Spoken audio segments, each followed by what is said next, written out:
প্রিয় বন্ধুরা, কেমন আছেন? আশা রাখি ভালো। আজকে আমি যে বিষয়টি নিয়ে আলোচনা করবো সেটা হচ্ছে যে ফিলিস্তিনের ৬,০০০ বছর আগের ইতিহাস। এই যে বর্তমান যে ফিলিস্তিন, এই ফিলিস্তিনের বহু বছর আগে এখানে বহু রকমের ধর্ম ছিল, যেটা সাধারণ মানুষেরা জানে না। যেমন ইসলাম ধর্মের বয়স কত? ১৪৫১ বছর। ইসলাম ধর্মের আগের যে ধর্ম খ্রিস্টান ধর্ম, এই খ্রিস্টান ধর্ম বয়স হচ্ছে ২৫০০ বছর। ঠিক তার আগের ধর্ম ইহুদি ধর্ম, তার বয়স হচ্ছে ৩২০০ বছর। ঠিক তার আগের যে ধর্ম সেটার নাম হচ্ছে কেনানাইট ধর্ম, যার বয়স প্রায় ৪,০০০ বছর। ঠিক তার পাশে যে আপনার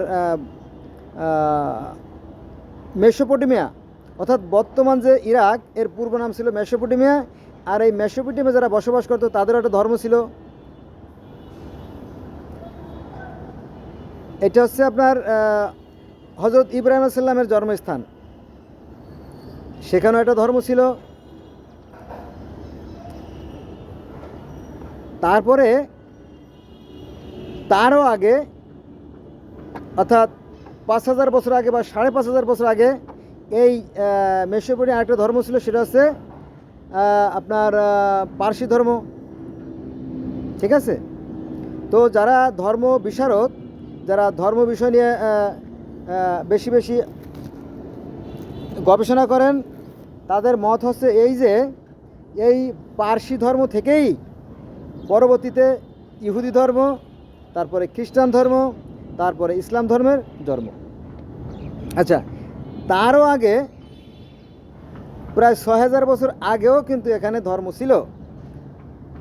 সেটা হচ্ছে যে এই যে বর্তমান যে লেবানন, ফিলিস্তিন, ইসরায়েল, প্যালেস্টাইন, তারপরে জর্দান, সিরিয়া, এই সমস্ত অঞ্চল মিলে একটা অঞ্চল ছিল। সেখানকার মানুষেরাও কিন্তু সৃষ্টিকর্তায় মানত। আর তারা মনে করতো যে গোটা পৃথিবীর মধ্যে সবচেয়ে উঁচু স্থান হচ্ছে এই সালেমের পাহাড়, অর্থাৎ এই যে জেরুজালেমের যে আপনার মসজিদ, যেটা বাইতুল আকসা মসজিদ যেটা আছে, এইখানে ৬,০০০ বছর আগে বা তারও পূর্বের মানুষেরা কী করতো? সৃষ্টিকর্তা বিশ্বাস করতো। এখানে তারা এই সালেমের যে পাহাড়, এই সালেমের পাহাড় বলতে অস্তগামী সূর্যকে বলা হতো সালেম, সেই সূর্যের পূজা তারা করতো। ঠিক আছে? এটা আর কি। তো সেই থেকে এখানে এই জায়গাটার নাম আছে জেরুজালেম। সালেমের পাহাড় থেকে এই জায়গার নাম আছে জেরুজালেম। তারা এই জায়গাটা পবিত্র মনে করে, এবং এখানে মক্কায় যেমন জমজম কুয়া আছে, এই জেরুজালেমেরটা জমজম কুয়া আছে। এই বিষয়টা অনেকেই জানে না, কারণ জানতে দেওয়া হয় না, এই বিষয়টা জানতে দেওয়া হয় না, এটা হলো বিষয়। আর এই যে জেরুজালেম নিয়ে আমরা মুসলমানরা আর ইহুদিরা মারামারি করতেছি, এইটা কিন্তু আপনার দ্বিতীয় খলিফা ওমরের সময় একদল মুসলিম বাহিনী তারা এই জেরুজালেমে আসে। তখন কিন্তু এই জেরুজালেমের এখানে তারা মসজিদ তৈরি করার চেষ্টা করে, এই থেকে এর নামগুলো পরিবর্তন করা হয়। ঠিক আছে? এই বিষয়গুলো আমাদের জানা দরকার, না জানলে তো সমস্যা, তাই না?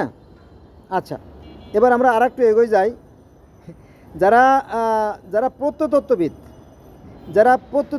যারা মাটি নিয়ে এবং ভূগর্ভস্থ যে সমস্ত উপকরণ আমরা পাই মাটি খুঁড়ে করে, সেইগুলো নিয়ে যারা গবেষণা করে, তারা বলতেছে যে এই পৃথিবীতে মানুষের আবির্ভাব প্রায় ২৫ লক্ষ বছর।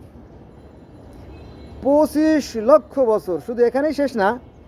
আজকে যে আপনাদের সাথে আমি কথা বলতেছি, আজকে হচ্ছে ১২ তারিখ, আজকে হচ্ছে ১২/৮/২০২৫ সাল, ১২/৮/২০২৫ সাল মঙ্গলবার। আজকে এই তো সপ্তাহ ২ আগে একটা খবরে জানা গেল যে আমাদের যে মালয়েশিয়ার যে দ্বীপ আছে, এখানে তারা এই প্রাচীন যে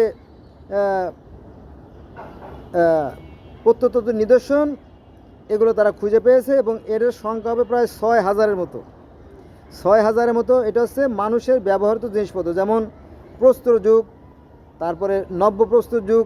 এই সময় মানুষের যে সমস্ত উপকরণ ব্যবহার করত, সেইগুলো আর এগুলো কিন্তু তারা আন্দাজি কথা বলেন না বা বিশ্বাস থেকে বলেন না, তারা এটা আপনার রাসায়নিক পরীক্ষা অথবা কার্বন টেস্টের মাধ্যমে তারা পরীক্ষা করে যাচাই বাছাই করে তারপরে কথাটা বলেন। ঠিক আছে, তারা বলতেছে যে এইখানে আজ থেকে 14 লক্ষ বছর আগে মানুষের বসবাস ছিল। ঠিক আছে, আচ্ছা এবার আসেন আমরা চলে যাব আফ্রিকায়। গোটা পৃথিবীর যারা সায়েন্টিস্ট, যারা যারা গবেষক, তারা বলতেছে যে এই যে আফ্রিকা, এই আফ্রিকায় প্রায় 20 লক্ষ বছর আগে এখানেও মানুষের বসবাস ছিল। তখন এই আফ্রিকাটার মরুভূমিময় ছিল না, এটা ছিল সাগর আর সাগর।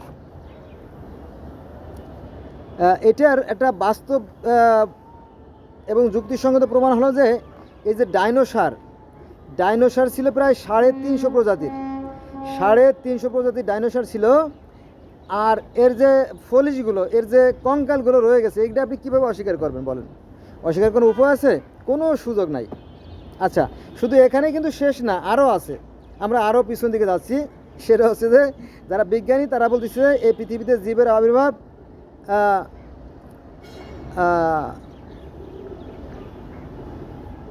350 কোটি বছর, 350 কোটি বছর আগে পৃথিবীতে জীবের আবির্ভাব দেখা দিয়েছে। আর পৃথিবীতে প্রাণের আবির্ভাব মানে অন্য অন্য ধাপের, এটা 80 লক্ষ বছর। আর পৃথিবীর বয়স ধরা হয় 460 কোটি বছর। ঠিক আছে, আপনি কোনটাকে অস্বীকার করবেন, তাই না? আচ্ছা, এবার মূল কথা আসি। যেহেতু আমিও মুসলমান, আমি জানি যে মুসলমানরা বেশি লাফালাফি করে ধর্ম নিয়ে। এই ইসলাম ধর্মে যা আছে, ইসলাম ধর্মে যা যা আছে, এর 98% অথবা 99% সবই আপনার ইসে আছে, পারসি ধর্মে আছে। কলেমা, নামাজ, রোজা, হজ, জাকাত, দান, খয়রাত সব আছে। আবার মিরাজও আছে, আবার পুলসিরাতও আছে, জান্নাত জাহান্নাম আছে, স্বর্গ নরক আছে, সব আছে। সেটা আবার কেমন? সেটা হচ্ছে যে এই পারসি ধর্মের যে প্রতিষ্ঠাতা জরস্টার, উনি একবার নদীর মোহনায় বসে ধ্যান সাধনা করতেছিলেন। ধ্যান সাধনা করার এক পর্যায়ে হঠাৎ করে আপনার হলো ঈশ্বরের দূত আবির্ভূত হওয়ার পরে বলো যে হে জরথ্রুস্ট, মানুষ তো অধার্মিক হয়ে গেছে, তুমি তাদের জন্য কিছু একটা করো। তো বলো কীভাবে সম্ভব? বলো তোমাকে একটা কোর্স করতে হবে, তোমার একটা ট্রেনিং করতে হবে, তুমি চলো আমার সাথে। তখন ঈশ্বরের যে দূত ছিল সে তাকে স্বর্গে নিয়ে যায়। সেখানে আল্লাহর সাথে তার কথাবার্তা হয়, অর্থাৎ আহুরা মাজদা, পারসি ধর্মের ভাষায় আহুরা মাজদা মানে কি? সে প্রাজ্ঞপ্রভু বা সে নিরাকার এক সত্তা আল্লাহ, তার সাথে তিনি দেখা করেন। দেখা করার পরে তারপরে তিনি ফেরেশতাকে বলে, হে ফেরেশতারা, বলো জি বলেন। বলো এই জরথ্রুস্টকে তোমরা করো, ওই স্বর্গের সুখ শান্তি এবং নরকের দুঃখ কষ্ট এগুলো ঘুরে দেখাও। তো তিনি সেই মিরাজে 10 বছর ছিলেন।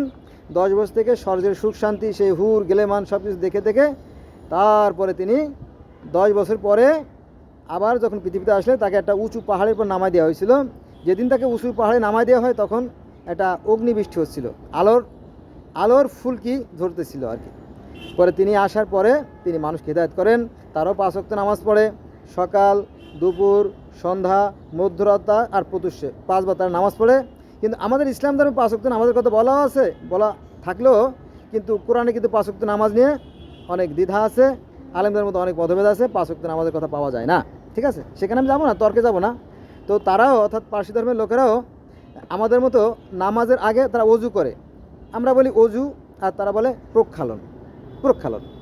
ঠিক আছে, এরকম আর কি।